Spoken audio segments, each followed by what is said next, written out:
in solidarity with the Colorado community. We're in solidarity with all of, right, the LGBT community.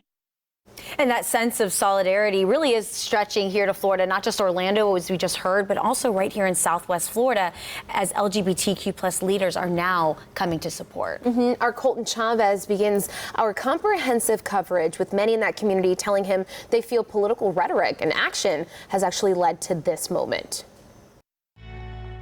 Do I post? I just got married. Do I post that information?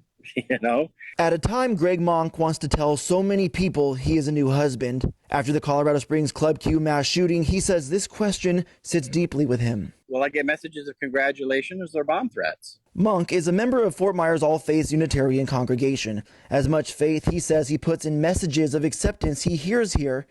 He explained why the fear also talked about here is a feeling he constantly carries with him. We in the LGBT community are all constantly unpacking things out of our little backpack that we carry around that the person who doesn't fall under that rainbow may never consider. I definitely think it promotes fear. Naples Pride members like Nikki Brock also talking about the fear first mentioned in a social media post Sunday, calling the shooting a horrific tragedy that robbed countless people of their friends and family and an entire community's sense of safety. And think about like all of our youth and these kids who are, you know, grappling with, I think I'm a member of the LGBT community and I want to come out, and then they hear something like this.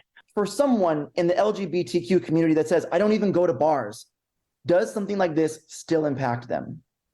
Yes, this impacts every single member of our LGBTQ community. Impacted, Brock explained, because it puts a focus on how many in the community have felt targeted by legislation and language.